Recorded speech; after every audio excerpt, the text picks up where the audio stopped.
God's great promise in the book of Numbers. That's where we are tonight. We're moving to the book of Numbers. We've gone from Genesis to Exodus, and now we're in the book of Numbers to look at what God's great promise is. But I want to pick your brains just for a minute. I just want you to think through this with me. What would be the great promise in the book of Numbers? I'm going to ask you a couple questions. First question is, what is the book of Numbers about? Why is it called Numbers? What happens in this book? Why is it called Numbers? Somebody tell me, why does God call this book the numbering or Numbers? What happens in the book? They count Israel. What happens in the book is that God has two numberings. At the end of the book of Exodus, what happens is God is ready for Israel to go into the land. He's told them all about the Mosaic Law. They've built the tabernacle. They've built all the priestly garments. They've pressed the olives into oil for the lamps of the menorah. They've got everything ready to worship God. The priesthood is in place. God says, now it's time to go into the land. So He has them in the book of Numbers. That's how Exodus ends. Everything is ready. The Shekinah glory. God comes and indwells the tabernacle. God is living among Israel at the tabernacle. And now it's time to go into the land. And so what He does at the beginning of the book of Numbers is He counts everyone. He commands Moses and Aaron to count the Jewish men that are able to go to war. Look what it says in Numbers chapter 1, verse 2 and 3. I've got to tell the story before we can get to the promise. What is the great promise? I'll give you a hint. Not all of God's promises are what we would consider positive. Some of God's promises are guarantees that if you do something wrong, something bad will happen. There will be punishment for that. He's a fair God. Not only a loving God, He's perfectly fair. But let's go through some verses here to get to the promise. This is what He says in Numbers 1, 2, and 3. Still no? Come on. I'll try it again.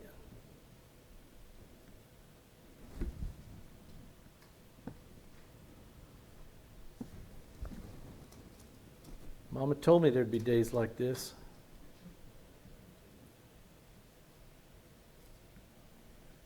Yes? There it is. Numbers 1, 2, and 3. Take a census of all the congregation of the sons of Israel. Count them. Number them. Thus, the book of Numbers. Number them. Take a census of all the congregation of the sons of Israel by their families, by their fathers' households, according to the number of names. And then He specifies who He wants counted. Every male. Not the women, not the children.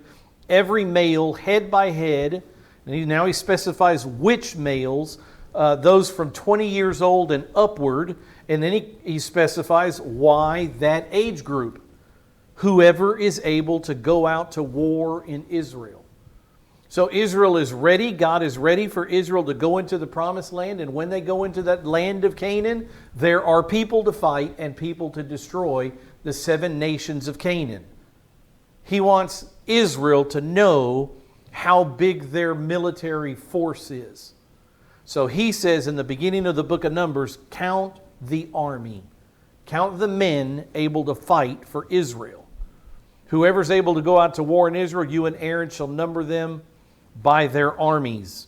So that's what's going on at the beginning of the book of Numbers. At the end of Numbers chapter 1 and verse 45, it says, so all the numbered men, they do it. They count the people. So all the numbered men of the sons of Israel by their fathers' households, from 20 years old and upward, whoever was able to go out to war in Israel, even all the numbered men, were 603,550. He is a God of order. Israel knows exactly how many men they have. This is an important number when you get to the promise of God and what happens. We have to know how many men started this when God makes a promise to these men in a minute. So remember, Yahweh now is ready to move Israel into the promised land, and He chooses in the book of Numbers to send into the land who? 12 spies, scouts, if you will. I've given you the land. You're not going in there to see if you can defeat them. I've already decided you will defeat them. He sends in 12 spies. Look what it says in Numbers chapter 13, verses 1 and 2. It says, Then the Lord spoke to Moses, and this is what Yahweh had to say, Send out for yourself men, so that they may spy out the land of Canaan, which I am going to give to the sons of Israel. It was already determined. It was Israel's land. God would give them the victory.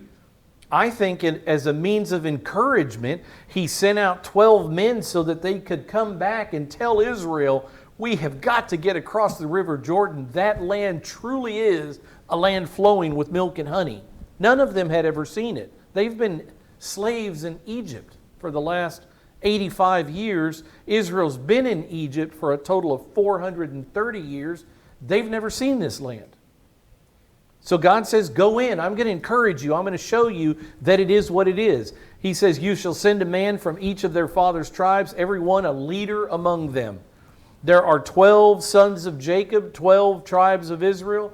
One man from each tribe equals 12 spies. That's who He sent into the land.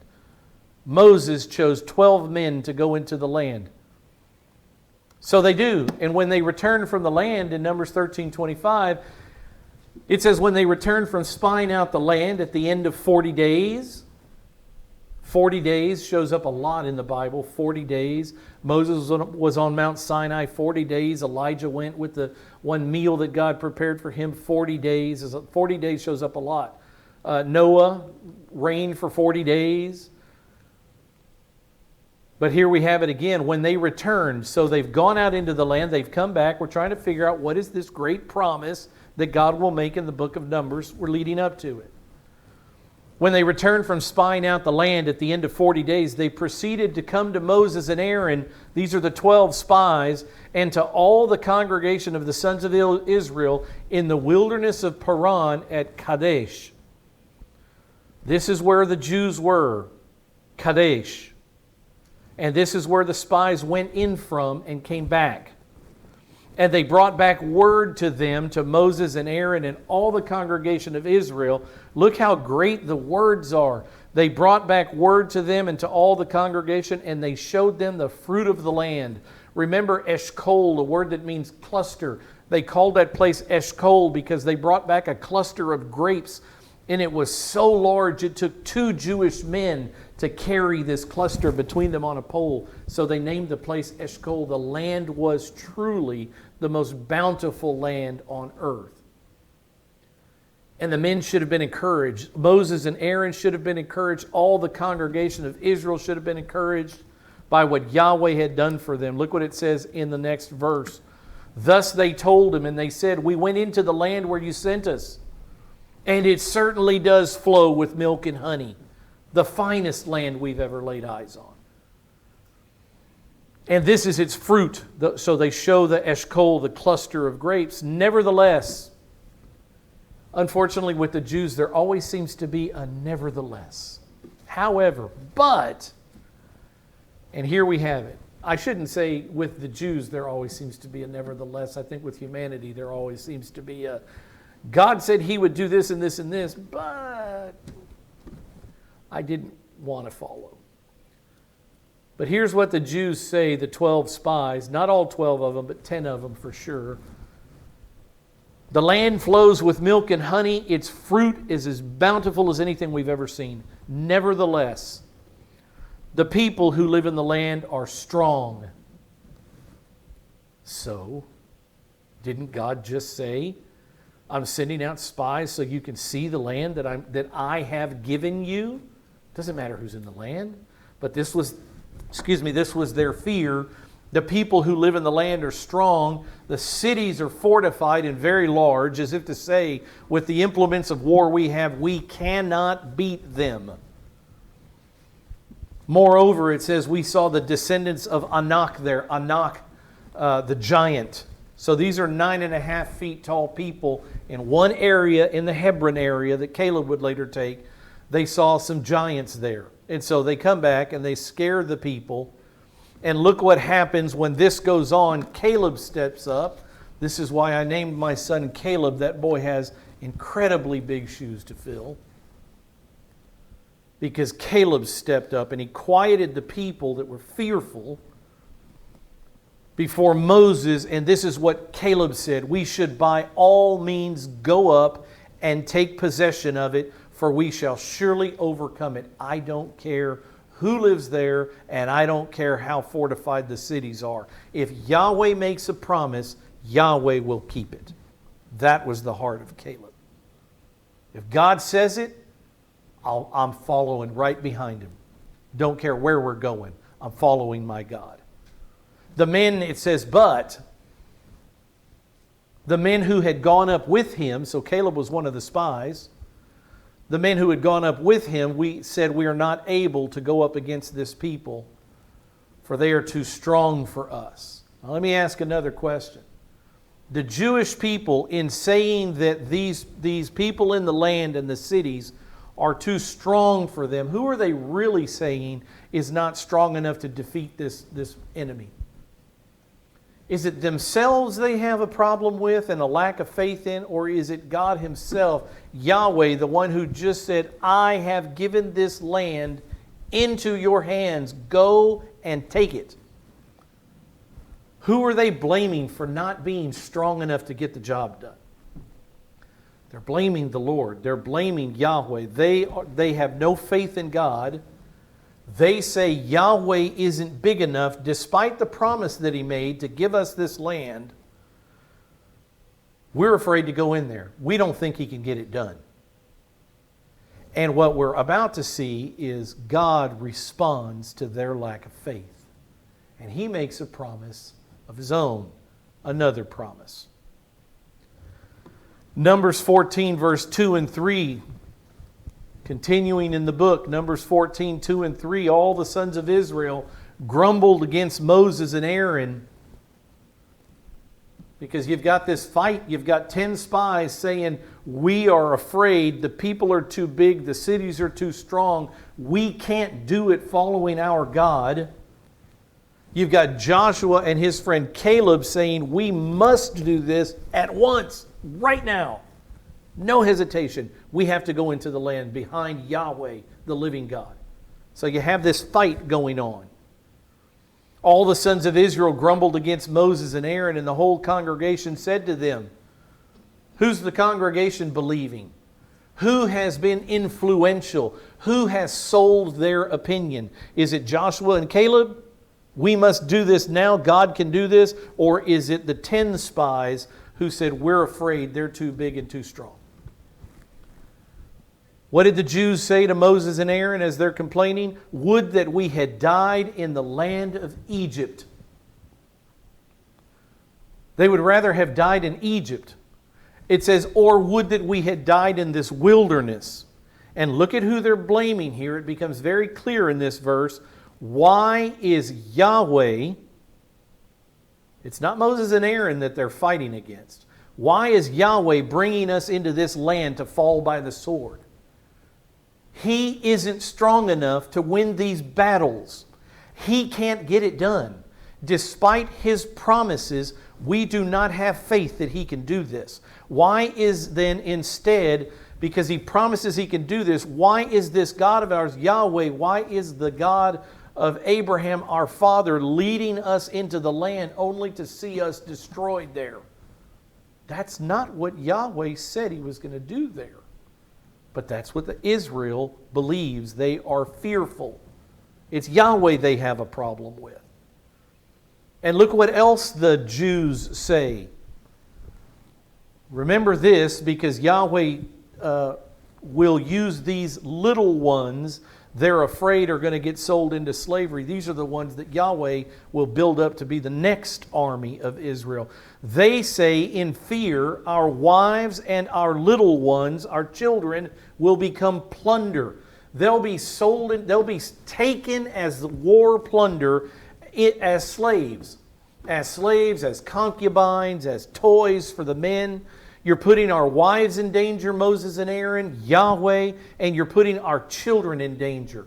We will die. The army will die if we cross to the land of Canaan.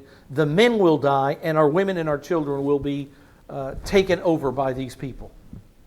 That's what they are saying God is leading them into.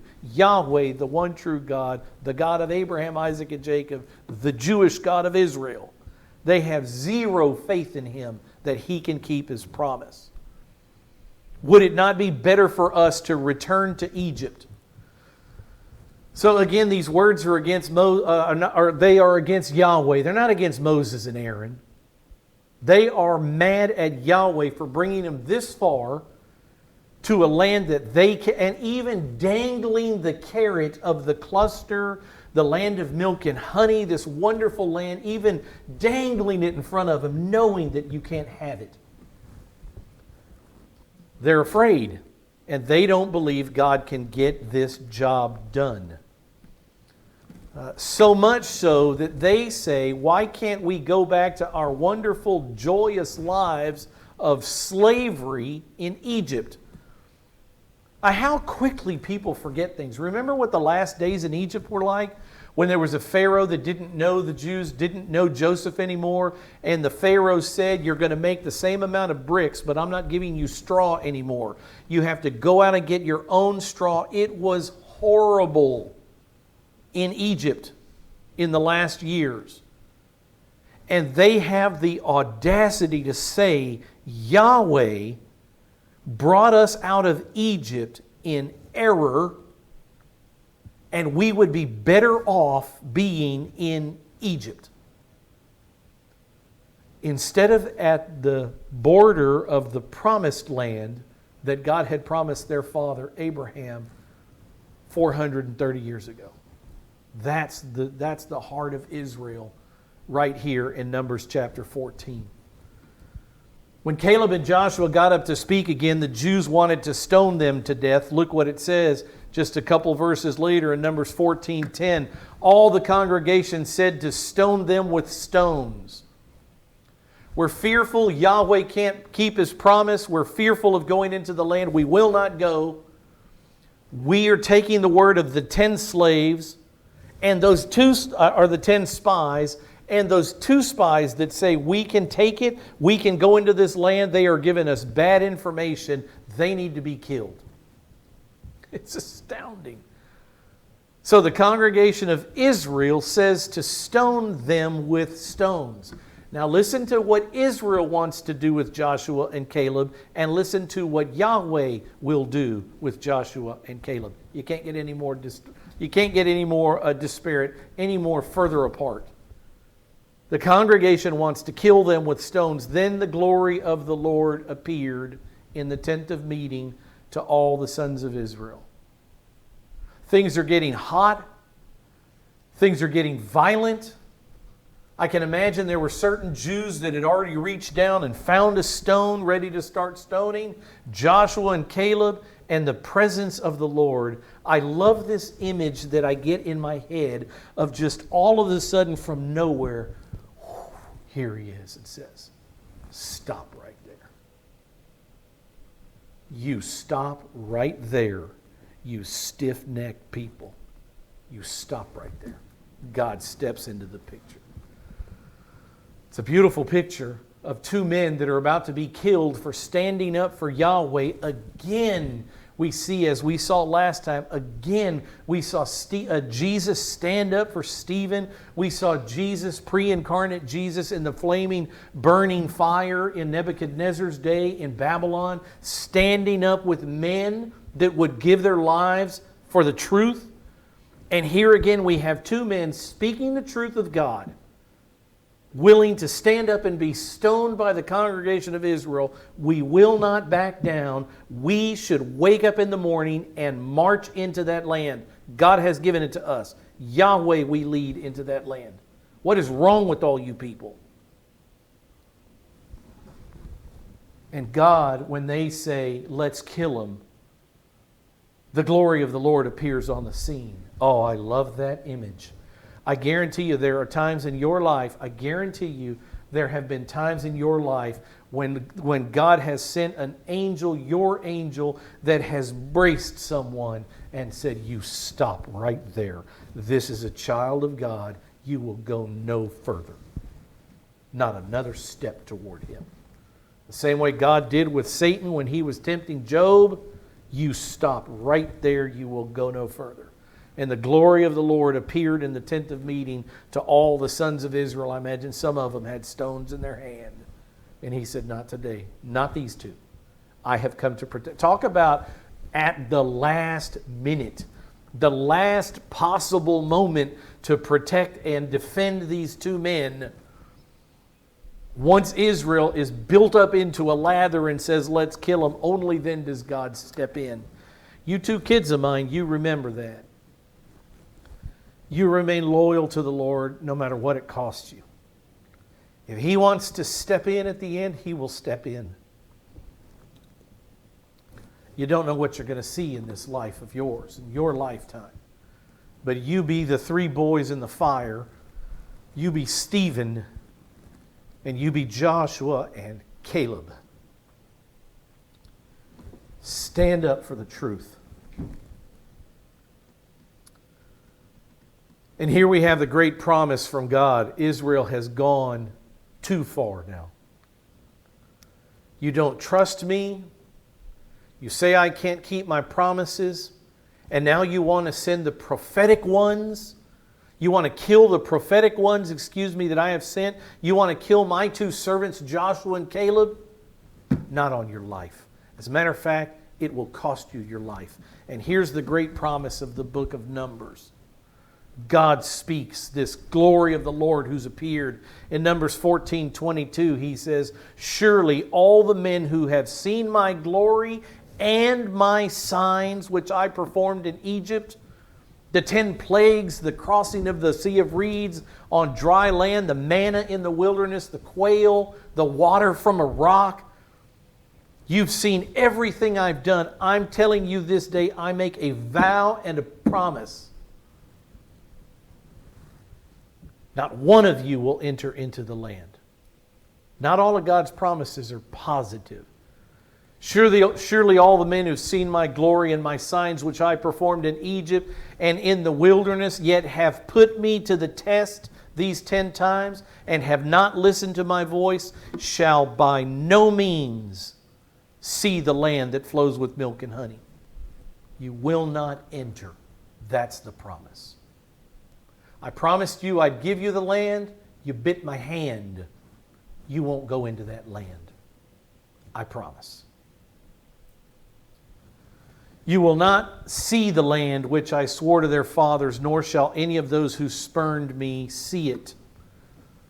A couple of verses later, same chapter, 14 verse 28, He says, say to them, listen to the promise, even an oath, as I live, says Yahweh, just as you have spoken in my hearing, so I will surely do to you. Your corpses will fall in the wilderness. Even all your numbered men. How many men? 603,550. All of you will fall in the wilderness. None of you will go into the land. According to your complete number from 20 years old and upward who have grumbled against me. Everyone is to die. 603,550 men. We're not talking about women here, and we're not talking about children. We're talking about the army. The ones who were ready for battle, who God counted for battle, and who said God isn't strong enough to lead us into battle. He said, I don't want an army of cowards. And I don't want an army of unfaithful men. Those sons of yours that you're afraid if I were to lead you into the land, they would become plunder to the Canaanites. I'll raise them up. I'll take them across the Jordan River. Not you, your boys. And that's exactly what He does. He says, surely you shall not come into the land in which I swore to settle you, except Caleb, the son of Jephunneh, and Joshua, the son of Nun. 603,550 men minus 2. All the rest of them are sentenced to death in the wilderness. We have to see another verse. For how long? The promises continue. Your sons, in Numbers 14:33, it says, your sons shall be shepherds for 40 years in the wilderness. How long? 40 years. 40 days, 40 years. You say, Lord, why 40 years? Where'd you come up with that number? Just random? He explains himself. Your sons shall be shepherds for 40 years in the wilderness, and they will suffer. They will suffer for your unfaithfulness, because sin has consequences, until your corpses lie in the wilderness. You'll all die in the wilderness in the next 40 years. Your sons will be shepherds while they watch you die and bury you. According to the number of days which you spied out the land, 40 days. For every day you shall bear your guilt a year, even 40 years, and you will know my opposition. You'll know just what you pushed me to. You've gone too far. 40 years. Can you imagine that? 40 years. It took a while for all the sons to get old enough to go in to fight a battle. So what are the promises that we see here? All of these promises put together, I put them on one screen. This is what he says in those 4 or 5 verses in Numbers 14. 603,548 numbered fighting men will not enter the land of Canaan, the promised land. It's a very definite, distinct promise. There is a number attached to it. 603,548 numbered men will not enter the promised land. The same number, 603,548 men, will die in the wilderness. That's a promise. You've gone too far, Israel. Israel will wander in the wilderness until 603,548 men die. Every one of them has to be gone.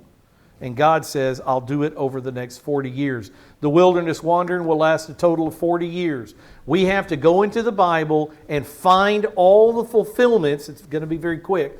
But we have to find the fulfillments to these promises, or else God is not a promise keeper.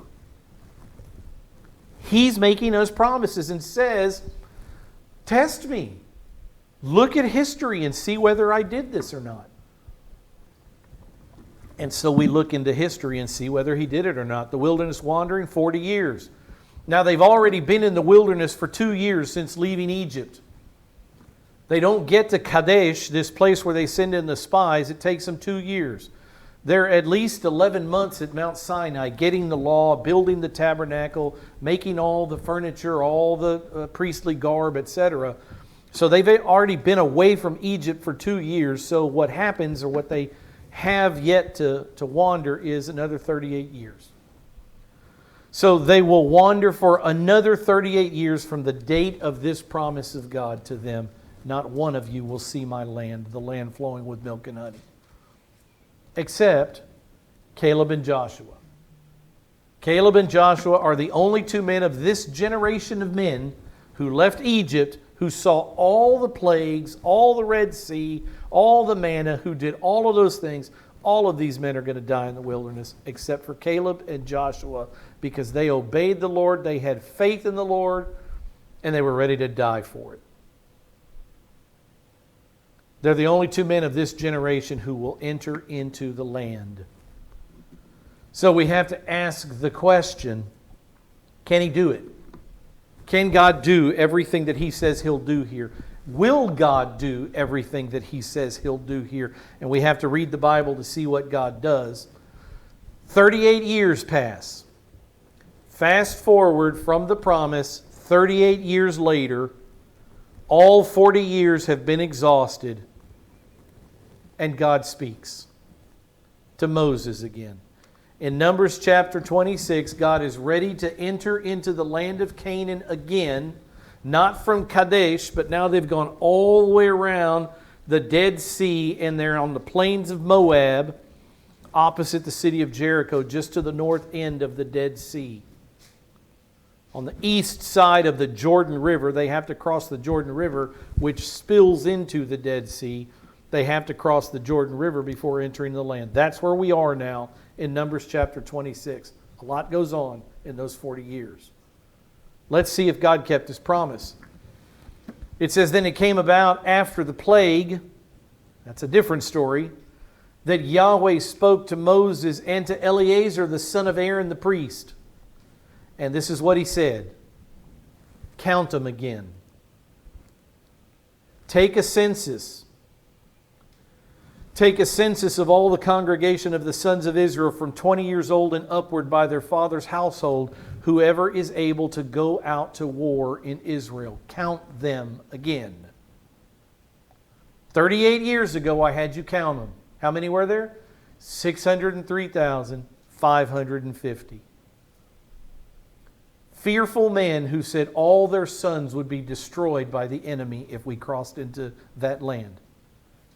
Count their boys. See how I did. Count the sons. Numbers 26:63, just a couple of verses later. These are those who were numbered by Moses and Eleazar the priest, who numbered the sons of Israel in the plains of Moab by the Jordan at Jericho. Jericho's on the other side of the Jordan River, on the west side. They are on the east side, but it's near Jericho. But look at the promise. Remember the first promise? 603,548 men, fighting men, will die and not enter into the promised land. Look what he says here.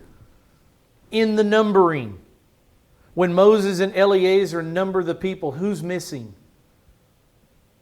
He says, but among these, the men from 20 years old and upward, but among these there was not a man, not a single man, of those who were numbered by Moses and Aaron the priest, who numbered the sons of Israel in the wilderness at Sinai.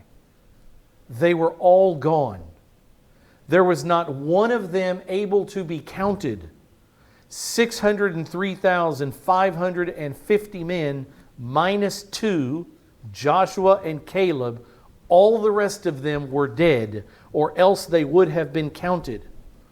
There was not one of them who was left. Did God do what He said He was going to do with that generation of men? He surely did. Look at the next chapter, Numbers 32:13, a few chapters later. We've got to trace down these promises. We got to go and see, did God do everything He said He was going to do? Kill all the men. They would wander for 40 years.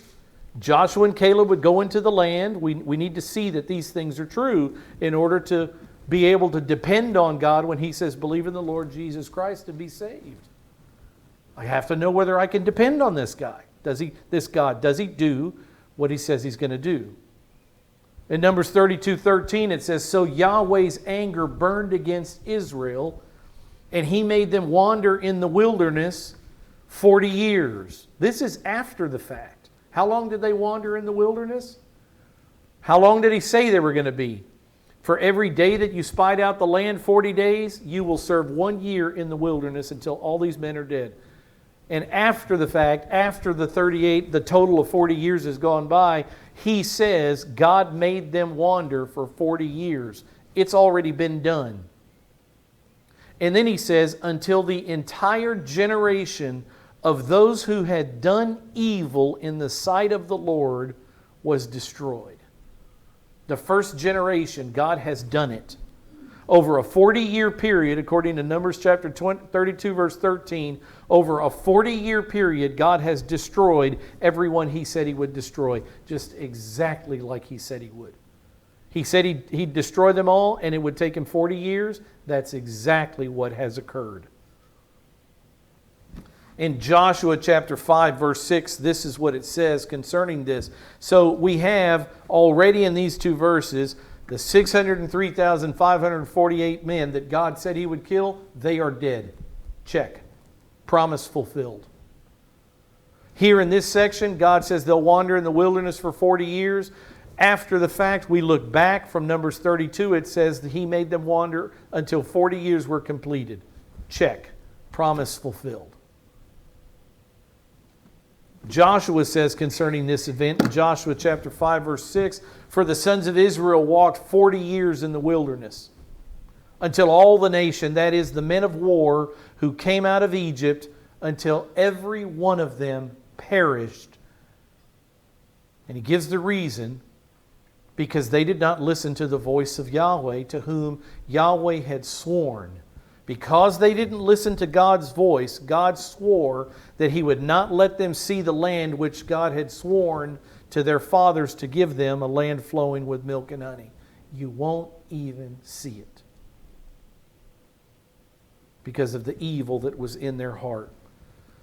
So the 603,548 men, God says they wouldn't enter the land, wouldn't see the land. Joshua says that the Lord had sworn to them that they would not see it, and that they have all perished. Check. Promise fulfilled. There's only one more promise. What is it? There's only one more promise on that list that we saw that we have to chase down. One more verse, one more promise. He said all the men will die. They will not enter the land of Canaan. We've seen it. Check mark. He said they'll die in the wilderness over a 40-year period. We've seen it. Check mark. What's the last promise? Huh? No. Just in what we've talked about tonight. Caleb and Joshua. What about Caleb and Joshua? Numbers chapter 26, verse 65. I'm going back to that same chapter we were just in, talking about how they numbered the men the second time, and not a single man from that younger generation, not a single man was left. Not a single man was left. And this is what it says in Numbers 26:65. I took it out of order so I could keep Joshua and Caleb to the end. Yahweh had said of them, for Yahweh had said of them, they shall surely die in the wilderness. And not a man was left of them except Caleb, the son of Jephunneh, and Yehoshua, the son of Nun. Caleb and Joshua.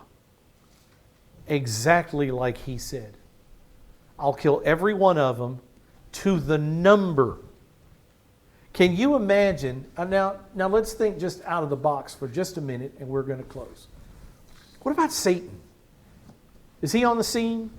Is he in the wilderness with Israel? Is he listening to everything God is doing? All these interactions with God and Israel. It says in the book of Psalms that during this 40-year wilderness wandering, these horrible people were burning incense to idols, false gods over and over and over. They were heavily into idolatry in the wilderness. Just after saying to Moses, everything you say we will do, everything God says we will do, they went right into idolatry, and right quick. But what about Satan? God makes these promises, and let's not forget that Satan is there listening. What would Satan have to do in this generation? What would Satan have to do to completely destroy the plan of God? What would he have to do? Very easy. Kill who? Just one of them. All Satan had to do was kill one inconsequential human being. One guy. And he would have proven God a liar. You couldn't keep them alive. You couldn't bring them into the land. Joshua and Caleb. Imagine, I'm telling you, when God makes promises like one day this mortal will put on immortal, and one day this perishable will put on imperishable, and I will rise again in a glorified, resurrected body. When you talk about being defended by God to the death, He is our defender to the death. No one can touch us. That's why the Bible says in Romans 8:1, there is therefore now no condemnation for those that are in Christ Jesus. No one can change the promise of God. And He promised us that we would be resurrected to eternal glory. And no one could change that. Satan would love to change that. He cannot. And why do we know that so surely, so confidently? Because if Satan could have killed either Caleb or Joshua and destroyed the plan of God, one promise is all he had to do. Foil one promise. It would have proven that God can't do what God says He's going to do. One guy is all he had to kill. Couldn't get it done. Why? The protection of Almighty God. That's why people in the mission field in dangerous places say the safest place to be, I don't care where it is, I've heard it out of Moses Onwubiko's mouth. Listen, Rick, I'd rather be in Zimbabwe than in downtown Houston if Zimbabwe is where God wants me, because He will defend me there until the work is done, because I'm where He wants me to be. He doesn't care where he is on the planet. When he's where God wants him, walking in the plan of God, perfect peace. Perfect peace. Let's go to the Lord in prayer.